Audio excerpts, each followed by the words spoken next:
할렐루야, 평안하신지요? 늘 하나님의 은혜가 함께 하시기를 바랍니다. 우리가 오늘 함께 나눌 하나님 말씀은 창세기 42장 21절 말씀입니다. 형제들이 서로 말했습니다.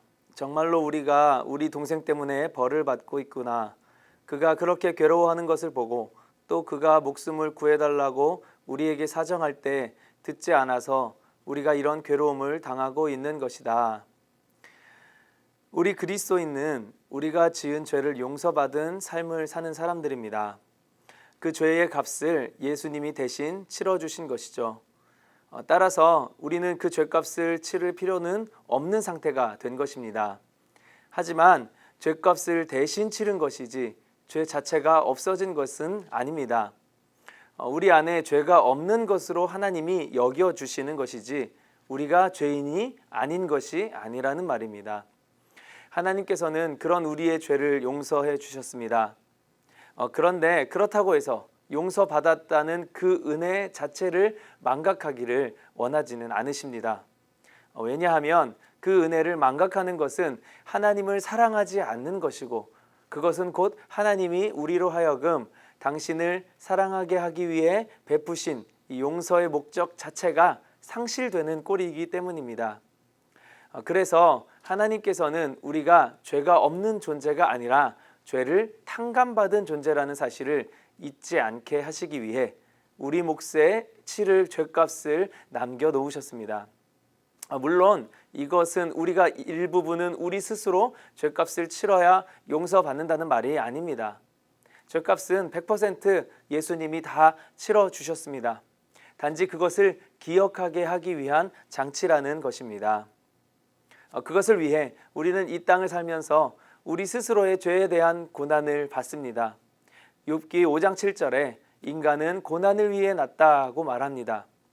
바로 죄로 인해 허덕여야만 하는 삶을 표현한 것이죠. 그리고 정말 용서받은 은혜를 은혜로 여기는 사람이라면 그 고난을 감사하게 됩니다. 죄값을 치르는 것에 대해 억울해하거나 원망하지 않을 수 있습니다. 왜냐하면 그 덕에 죽을 인생이 살게 된 것이니까요. 그것을 사실로 믿는 사람들이 바로 그리스도인인 것입니다.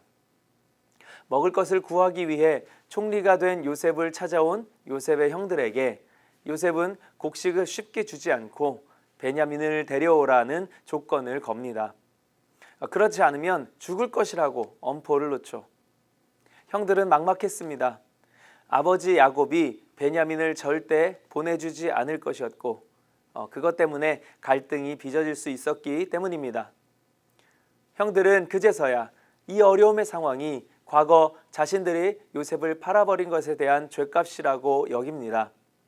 아직 요셉이 총리인지 모르는 형들은 요셉임을 알았기 때문에 이런 벌을 받는 것이라고 생각하지 못합니다. 소위 말하는 천벌을 받는다고 여긴 것입니다. 하지만 요셉은 어떻습니까? 요셉이 아직도 형들을 원망하기에 그저 복수하는 것입니까? 아닙니다. 요셉은 이미 다 용서하였습니다. 단지 형들이 자신들이 용서받았다는 것을 은혜로 여기게 하도록 하나의 장치를 만든 것입니다. 그리고 그것이 용서받았다 하여 아무 죄의식 없이 살게 하지 않는 방법이었습니다. 바로 이것이 하나님께 용서받은 우리 인간도 짊어지고 살아가야 할 죄값인 것입니다. 우리가 치르는 죄값은 구원을 살 수는 없습니다. 하지만 구원받은 것을 믿는다는 것을 증명할 수 있는 것입니다. 구원의 은혜에 감사한다면 그 구원보다 아래에 있는 그 어떤 고난에도 좌절하고 원망하지 않을 수 있게 될 것입니다. 지금 고난 가운데 계시다면 바로 이러한 믿음으로 인해 오히려 하나님과의 관계의 회복을 경험하며 이것이야말로 내가 용서받았음을 증명해주는 참 은혜임을 깨달아 늘 감사할 수 있기를 예수님의 이름으로 축복합니다. 기도하시겠습니다. 사랑이 많으신 하나님, 우리에게 구원의 은혜를 베풀어 주신 것, 용서의 은혜를 베풀어 주신 것 감사드립니다.